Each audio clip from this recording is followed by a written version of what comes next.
আমারে অগ্রযাত্রা থামাইতে পারে?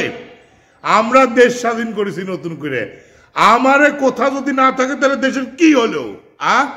নির্ভয়ে থাকো, টেকা যা লাগানের তুমি আমার অ্যাকাউন্টে ঢুকায় দাও, আমার ম্যানেজারে কও চাকরি কনফার্ম আমি দিচ্ছি।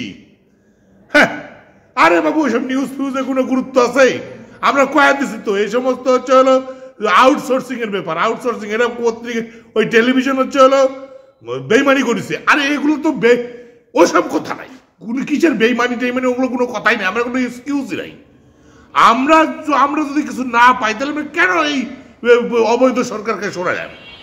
আমরা সরকারকে সরাচ্ছি, আমরা নতুন সরকার বসাচ্ছি, আমার কথায় সব হবে। কিসের কোঠা না কিসের মেধা, ওসব মেধা ফেদা ধুয়ে জল খাও। আমার কথায় এখন আইন, আমার কথা এখন চাকরি বাকরি সব হবে, প্রত্যেকটা সেক্টরে হবে, কোনো কথা হবে না। এতদিন সহ্য করেছো, আর কিছুদিন সহ্য করা যাবে না? হ্যাঁ, যা বলছিলাম, কোনো টেনশন করা যাবে না। তুই আরে হ্যাঁ, এই দেখো ভাইস্তেরা হারকিন জোগাড় করে ফেলেছি। হারকিন হারকিন হারকিন আছে আমার কাছে। একজন কইলো ভাইস্তে কইলো হারকিন আর বাঁশ জোগাড় করতে। হারকিন আর বাঁশ মনে করো জনগণের দেওয়ার জন্য তো আমি বসে আছি, কোনো টেনশন নাই। আরে বাবা চেতনা হেতনা দিয়ে কি করবে? 26শে মার্চ পালন করে কি হবি তোমার? করে খালি টাকা খরচ কুচকাজ করতে, যতটুকু ট্রেনিং দেওয়ার লাগে, এর কদিন ধরে প্র্যাকটিস করা লাগে, শরীরে শক্তি করা হয়, এত কোনো প্রয়োজন নাই। দেশে শান্তির সুবাতাস হচ্ছে, এটাই সবচেয়ে বড় কথা। হ্যাঁ, তোমাকে যা বলছিলাম, এই তোমরা কিছু করছো না কি জন্যে? চেতনা, এইসব চেতনা অযথা চেতনা দিয়ে লাভ আছে? 24-এর চেতনা, জুলাইয়ের চেতনা, এগুলো বাস্তবায়ন করতে হবে এখন। হ্যাঁ, আর এই সামান্য একটা চাকরি নিয়ে তোমরা কি শুরু করছো অপপ্রচার? ফেসবুকে ঢুকা যাচ্ছে না। একজন করছে যে আগেই ভালো ছিল, এইগুলা তোমার কি জন্য আমরা রক্ত দিয়ে দেশ স্বাধীন করলাম, কি জন্য রক্তের উপরে বেইমানি করা হচ্ছে? কিসের বেইমানি রে বা? কাক কয় বেইমানি? তোমরা বেইমানি দেখিস কি? এগুলো বেইমানি কয়? এগুলো হচ্ছে ন্যায্য হিস্সা।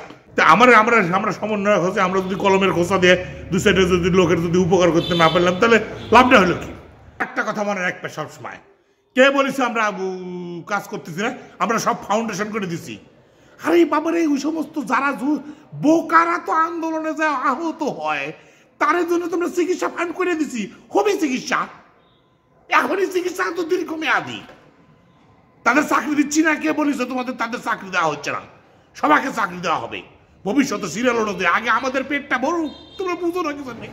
আমরা সমন্বয়, আমরা নেতৃত্ব দিচ্ছি। আমার আগে বাড়ি গাড়ি মানে আমাদের আগে ব্যাংক ব্যালেন্স, আমাদের আগে সব সমৃদ্ধি, আমাদের পার্টি ফান্ড, এগুলো জোগাড় হবে। যারা আহত হয়েছে তাদের পুনর্বাসন, এগুলো করবো আমরা সরকার গঠনের পরে করবো। আমরা বলছি তো, হারিকেন আর বাস আছে, যারা আন্দোলনে আহত আছে, যারা প্রাণ দিচ্ছে, তাদের ফ্যামিলির জন্য বাস আর হারিকেন ধরায় দিব। আর আমরা আগে আমাদের পেট ভরে আমরা দল গঠন করেছি।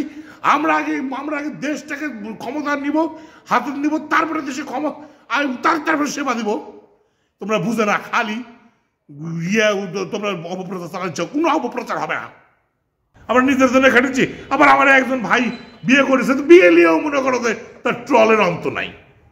এগুলো বাদ দাও। তোমরা হাতে হারিকেন আর বাঁশ কোনটি দিবে দাও, এটা কোনো ব্যাপার না। তোমার জন্য জোগাড় করে ফেলেছি, তোমাদের জন্য হাতে হারিকেন আর দেয়। আর আমরা যা বলবো সেটাই আমাদের কথাই চলবে। হ্যাঁ, আমাদের কথাই চলবে। আর তোমাদের জন্য বোকা গরিব জনগণ বলদ, তোমাদের জন্য হারিকেন আর এই যে বাঁশ। লোক করে থাকবে, কোনো কথা বলবে না, কোনো প্রতিবাদ হবে না। গা জ্বলছে, আমরা সংস্কার করব, আমরা দায়ীদের বিচার করব।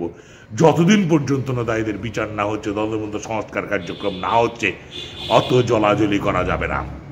হারকেন নিয়ে বাঁশ নিয়ে তোমরা বসে থাকো।